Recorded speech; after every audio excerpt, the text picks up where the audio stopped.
തിയോഫിൻ ആ കുഞ്ഞ് ഹൃദയത്തിന് അല്ലെങ്കിൽ ആ കുഞ്ഞിൻ്റെ മൃതദേഹത്തിന് ഇപ്പോൾ ഗാർഡ് ഓഫ് ഓണർ കൊടുക്കുന്ന ഒരു സമയമാണെന്നാണ് മനസ്സിലാക്കുവാൻ സാധിക്കുന്നത്. കേരളത്തിലുടനീളമുള്ള ജനതയുടെ ഒരു അംഗീകാരമായി അത് മാറുകയാണ് അല്ലേ?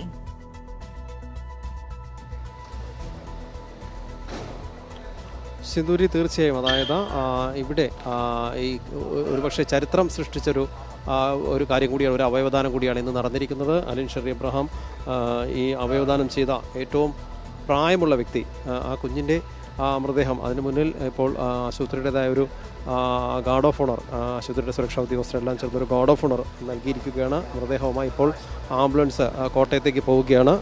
അല്പസമയം മുൻപാണ് ഇൻക്വസ്റ്റ് നടപടികളൊക്കെ പൂർത്തിയാക്കിയത്.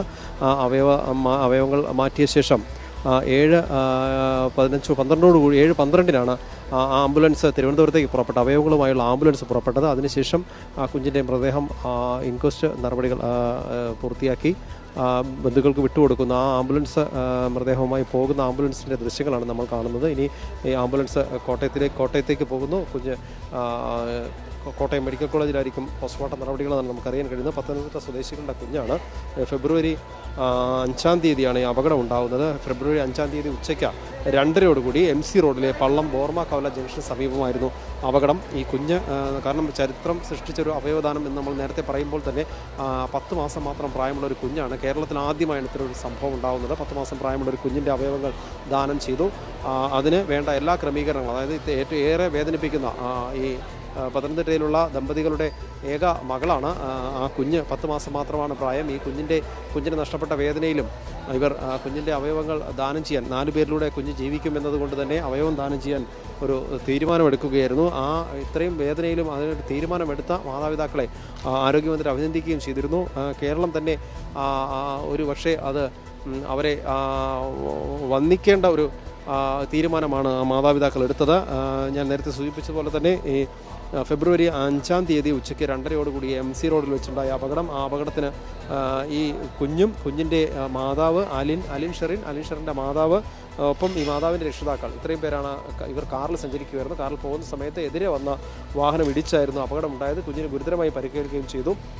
കുട്ടിയെ പിന്നീട് ചങ്ങനാശ്ശേരിയിലും തിരുവല്ലയിലുമുള്ള ആശുപത്രികളിൽ പ്രവേശിപ്പിച്ചു. അതിനുശേഷം പിന്നീട് വിദഗ്ധ ചികിത്സയ്ക്ക് വേണ്ടിയാണ് അമൃത ആശുപത്രിയിലേക്ക് കൊണ്ടുവന്നത്. അമൃത ആശുപത്രിയിൽ ഫെബ്രുവരി 6 രാത്രിയോടെ പ്രവേശിപ്പിച്ചു. തുടർന്ന് ഡോക്ടർമാരുടെ തീവ്ര പരിശ്രമമായിരുന്നു കുഞ്ഞിനെ ജീവിതത്തിലേക്ക് തിരിച്ചു കൊണ്ടുവരുന്നത്.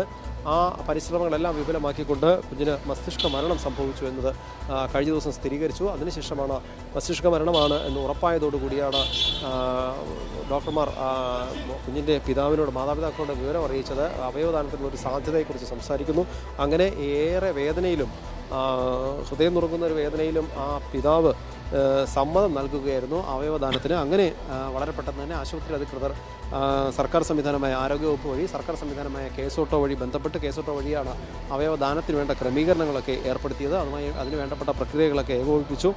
തുടർന്ന് അലിൻ ദാനം ചെയ്യുന്ന ഹൃദയ, വാൾവ്, വൃക്കകൾ, കരൾ എന്നിവയാണ് ദാനം ചെയ്തിട്ടുള്ളത്. ഹൃദയ, വാൾവ് ഇതെല്ലാം തിരുവനന്തപുരത്തേക്കാണ്. ഹൃദയ, വാൾവ് തിരുവനന്തപുരം ശ്രീചിത്ര ആശുപത്രിയിലേക്കും, വൃക്കകൾ കരൾ കിംസ് ആശുപത്രിയിലേക്കും, വൃക്കകൾ തിരുവനന്തപുരം മെഡിക്കൽ കോളേജിലേക്കുമാണ് കൊണ്ടുപോയിട്ടുള്ളത്. 7:12 അവയവങ്ങളുമായുള്ള മെഡിക്കൽ സംഘം ആംബുലൻസിൽ തിരുവനന്തപുരത്തേക്ക് പുറപ്പെട്ടു. ഇവിടെ നിന്ന് തിരുവനന്തപുരം വരെ ഏറ്റവും ചുരുങ്ങിയ സമയം കൊണ്ട് എത്താൻ ഒരു 3 മണിക്കൂറാണ് കണക്ക് കൂട്ടിയിട്ടുള്ളത്. ആ സമയത്ത് എത്താനാണ് ആംബുലൻസ് തിരുവല്ല കഴിഞ്ഞു എന്നാണ് നമുക്ക് അല്പസമയം മുൻപ് തിരുവല്ല കഴിഞ്ഞു എന്നാണ് അറിയാൻ കഴിയുന്നത്. അങ്ങനെ അത്രയും വേഗത്തിൽ എല്ലാ ക്രമീകരണങ്ങളും ഏർപ്പെടുത്തി പോലീസ് സംവിധാനം ഒപ്പം നിന്നു. ആരോഗ്യവകുപ്പും പോലീസും ചേർന്ന് അവയവങ്ങൾ എത്രയും വേഗം തിരുവനന്തപുരത്ത് എത്തിക്കാനുള്ള ഒരു ശ്രമത്തിലാണ്. ഈ അവയവദാനത്തിൻ്റെ ഭാഗമായ നിർണായകമായ യാത്ര, ഈ അവയവമായി പോകുന്ന ആംബുലൻസ് തിരുവനന്തപുരം വരെ എത്തുന്ന ഘട്ടമാണ് ഏറ്റവും പ്രധാനം. അതിനുവേണ്ട എല്ലാ ക്രമീകരണങ്ങളും ഏർപ്പെടുത്തിക്കൊണ്ടിരിക്കുകയാണ്. അങ്ങനെ ആ യാത്ര ആംബുലൻസ് വളരെ വേഗം തന്നെ പോലീസ് ഗതാഗത തടസ്സങ്ങളൊന്നുമില്ലാതെ ആംബുലൻസിനെ എത്തിക്കാനുള്ള ശ്രമങ്ങൾ നടത്തിക്കൊണ്ടിരിക്കുന്നു. ആംബുലൻസ് തിരുവനന്തപുരത്തേക്കുള്ള യാത്ര മധ്യയാണ്. ആ യാത്ര തുടർന്നുകൊണ്ടിരിക്കുകയാണ്. ഇതിനിടയിലാണ് ഇപ്പോൾ ഈ കുഞ്ഞിൻ്റെ മൃതദേഹം ഇവിടുത്തെ നടപടികളൊക്കെ പൂർത്തിയാക്കി, ഇൻക്വസ്റ്റ് ഉൾപ്പെടെ പൂർത്തിയാക്കി അല്പം മുൻപ് ആംബുലൻസിൽ കോട്ടയത്തേക്ക് അയച്ചിട്ടുള്ളത്. നാളെയാണ് പോസ്റ്റ്മോർട്ടം നടക്കുക.